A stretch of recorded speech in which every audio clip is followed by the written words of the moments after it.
If you're like me and you grew up playing some of those amazing RPGs from our past, like the Final Fantasy series, The Legend of Zelda, Star Ocean, Lunar, then likely there was a time where the story and lore of the game was really important to you.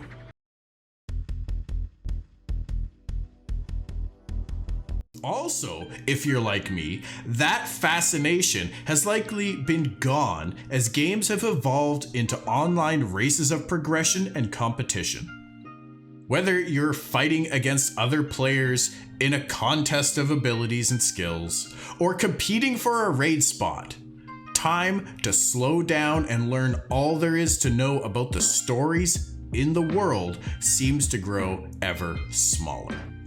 The RPG and MMORPG has been lost. Now, I don't know that we can point all the fingers at developers here. Gaming culture has changed immensely since those days, decades ago, and so has the world around us.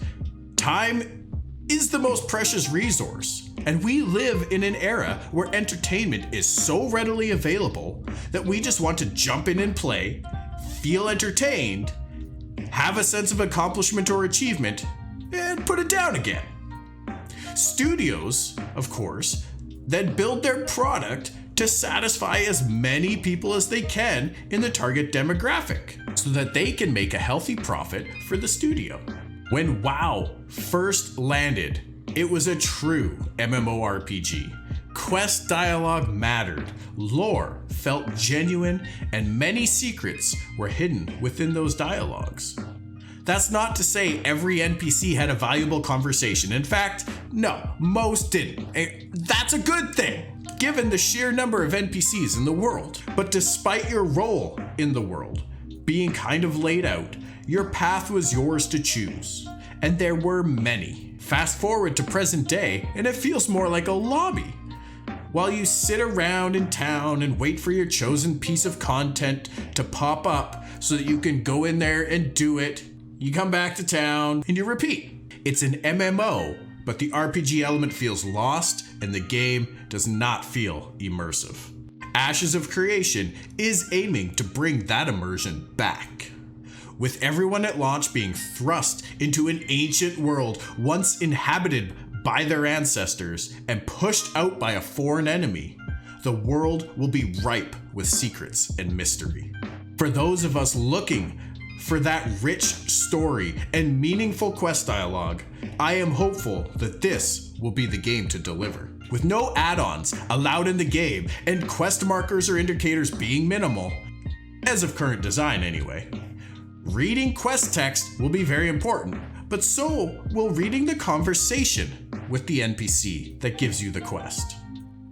Quest text is often just a summary of the objective, but reading that NPC dialogue can inform you of dangers that may be present while pursuing your objective, such as don't pick too many of those flowers or you're gonna have a bad time.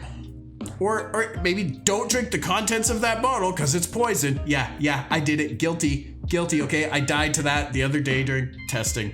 That dialogue can also inform you of secrets or hidden things in the area, alternate paths to complete the quest that may result in better or different rewards, or even alter your affiliation with an individual or group. The other big aspect of this and talking to NPCs is piecing together what different NPCs have to say, even across the world, as putting bits and pieces of information together can start to draw a bigger picture, or a map, if you will, of some truly rare dungeons, artifacts, enemies, or information. A couple great examples of this, with the bits of lore we already have in Ashes of Creation, are the treasure hunting videos I did a while back. And I aim to do more of those when we have a little bit more info and lore to go off. Now, in one of those videos, we looked through a lot of old lore to try to figure out the rough location on the map of Fallow's Hold, a dungeon where King Atrax hid several of the world's rarest relics.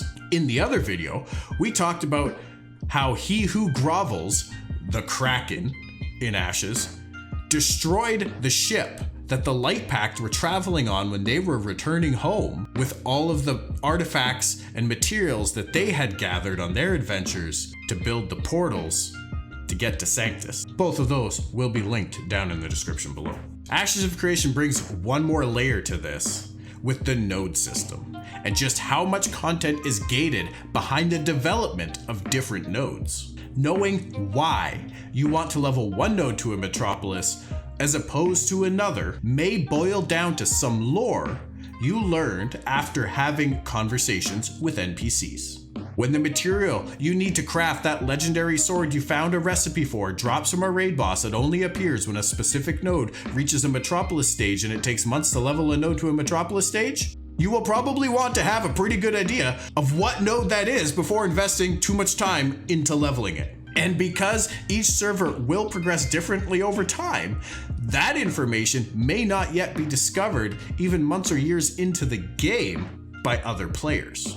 Now, that being said, a lot of information will be coming out from all servers on wikis, on YouTube videos, in live streams, on websites like Ashes HQ, and even in game via the treasure hunting system or in the libraries. A lot of the legwork will be done by others or as a community, with the results being refined and published for the masses to fast track. Many will spam their way through dialogue as they race down the most optimal path to their endgame objective. But Ashes really does aim to make all aspects of the game and progression meaningful and enjoyable. Ultimately, how you choose to play the game is up to you, and there is no wrong way. But the point is that depth and immersion that many of us have been longing for will be present, and should you choose, will be fresh for a long time to come.